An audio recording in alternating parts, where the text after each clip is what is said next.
start off by thanking you for allowing us to come here and check out all your projects. But before we start talking about those, tell me about yourself. Well, I'm an artist here in Petaluma. I build large-scale art, and I've been doing Burning Man projects for the last 5-6 years now. I've done a lot of commercial artwork, design and build restaurants, furniture, and that kind of stuff. And what about you, Michelle?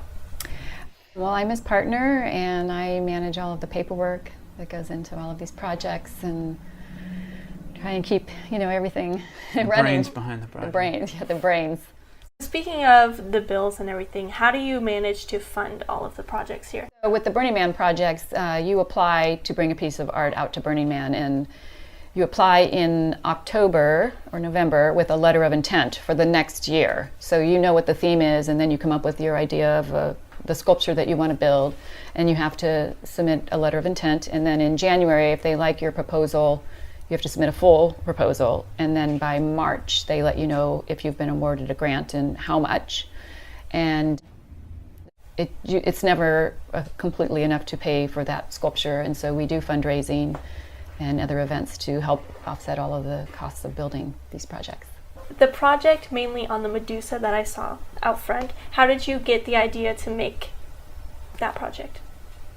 Well, that project started, a friend of mine told me about an opportunity to apply for the entrance to the Midway. The theme for Burning Man was Carnival of Mirrors, and he said, "Oh, you should apply for this, the entrance to the Midway." And so I started with this idea of Medusa, and it was quite smaller. They really liked the project and put us in the keyhole at Burning Man, which is a very coveted spot. The inspiration for the whole project was Carnival of Mirrors, but tell me more about what it was made of, the materials and everything.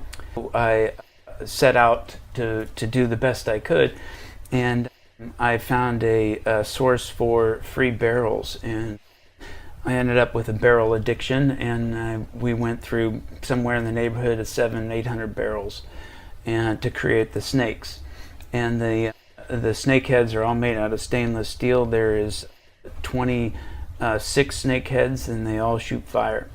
And I got the inspiration for the face from Michelle, which I used a model of her face right here, and she can tell you a little bit about how that came about.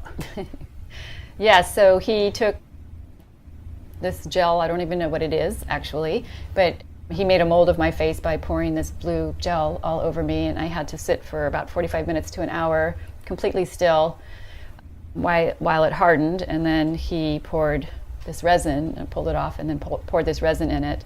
And so this was how he scaled the whole thing from this size up to 14 feet, and he just used a measuring, however he does that.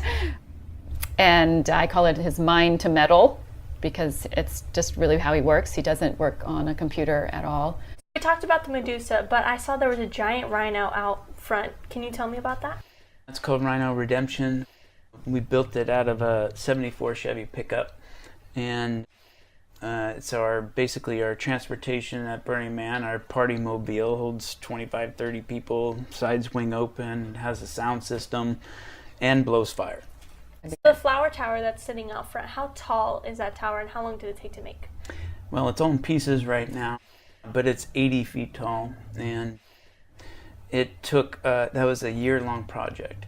Right after Burning Man 2016, we went to Spain and spent some time in Barcelona and visited a lot of Gaudi's stuff. And the Sagrada de Familia was amazing to me. I mean, it almost brought me to tears, the amount of work and effort and that they put into this church. It's still not done. It's something that's mind-blowing, I mean, as far as scale. And so I got back on the plane and got to sketching, and I drew the flower tower on the way back. Actually, this is the sketch you did. It's on the plane. Right. When I got back from Spain, I had the sketch, and that was October, which was just about in time to apply for Burning Man. And like Michelle said, we set out right away that we were going to build this tower, and We didn't wait really for approval. We just went right to work building it. We allowed people to even design their own flowers. They could draw them on paper, and then this is a project that we did use CAD. One of our employees actually, uses the computer, so he put the flower designs into CAD, and then we cut them out on our CNC plasma cutter.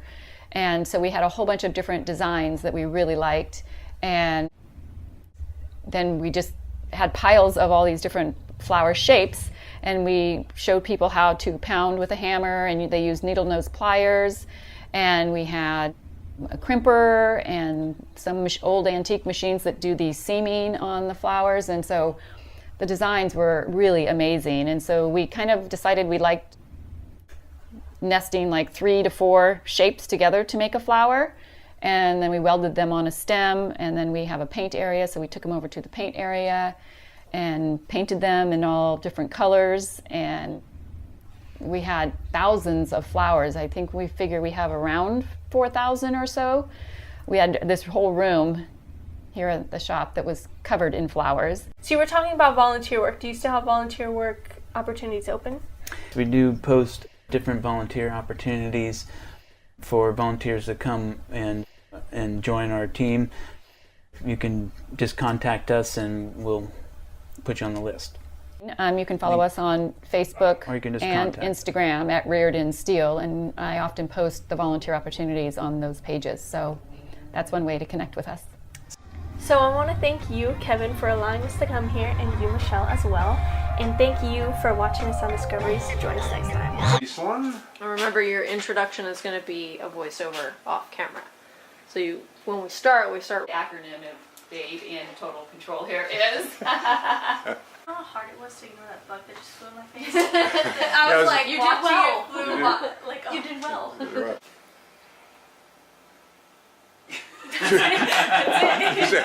And so, okay, so Wow! I already know what I'm going to say. So good. It's going to be a few seconds. A few seconds going by. We're talking about. Oh my god! I'm so sorry. I'm sorry. Blooper reel. They're doing this Blooper on reel. purpose.